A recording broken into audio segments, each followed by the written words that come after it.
unicorn. We're keeping the sunny theme going tonight, huh? The Demise of the Unicorn by Psy.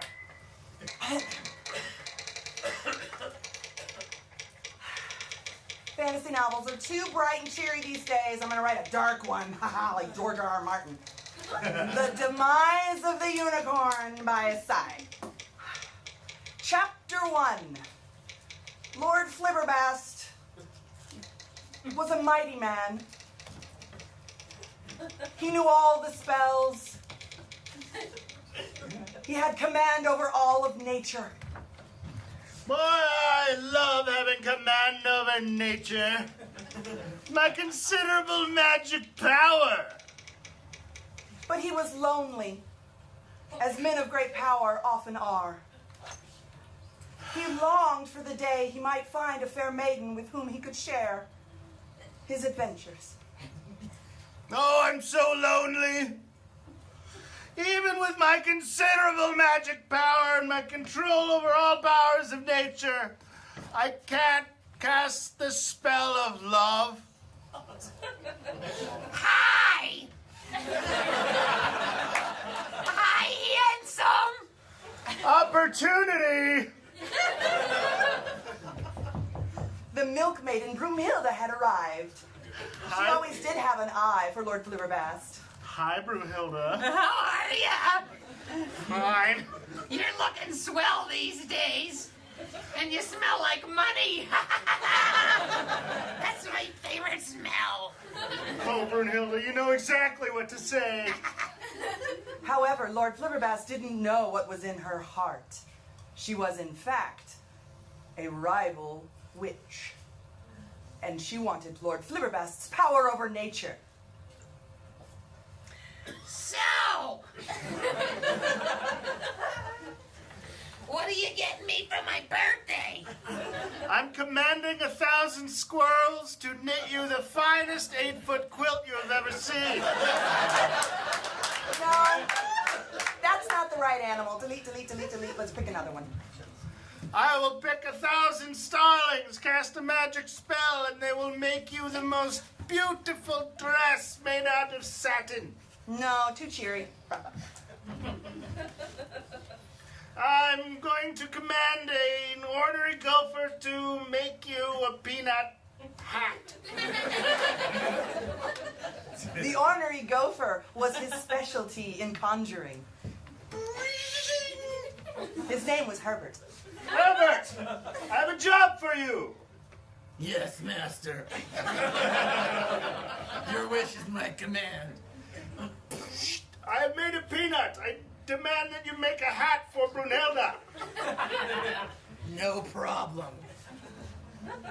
7.5. Herbert, her head is not that big. Thank you, my love. Love you, sweetheart. I'll love you too. Their romance well underway. The two of them left for the village in order to have a nice brunch. End of chapter. Chapter 2. After brunch, Brunhilde and Lord Flibberbast decided they would take a walk in the forest. Lord Flibberbast thought he was flirting. However, Brunhilde was in fact trying to get information from him about his latest spellcasting. You shouldn't go through my bag. I don't keep anything valuable in there. Well, I didn't think you had anything of value, but it's all right. Why don't you just talk to me? Why don't you just tell me what you've been up to the last couple days, huh? She prodded. Well, Huh?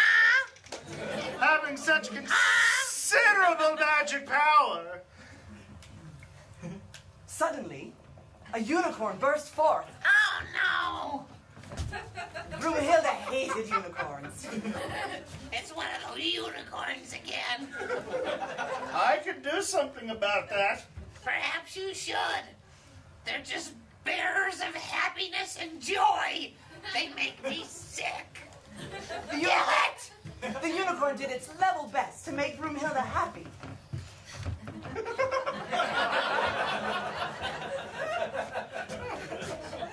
Kill it!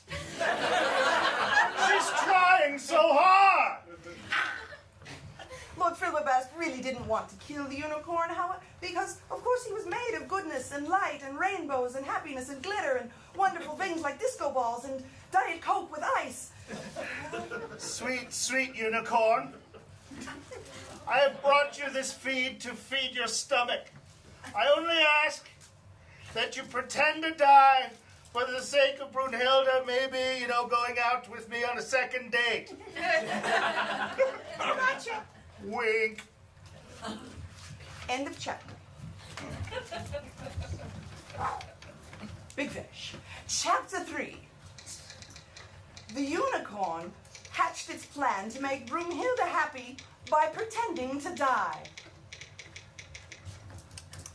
Did you kill it? Give it. It takes a while.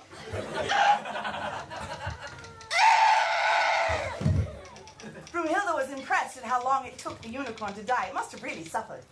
I think it's dead now, thank you. Let's give it a check to make sure. Brunhilde really was feisty. Tell me how you did it. Just in case I want to do it to somebody else. Well, though it might feel cliche, Brunhilde, a little bit of poison in an apple. Oh, smart one you are. Horses like apples. Lord Flibbervast always did like the classics. With their romance completely secured and their love to go on forever and ever, Brunhilde and Lord Flibbervast skipped away into the forest as happy as two psychopaths can be. The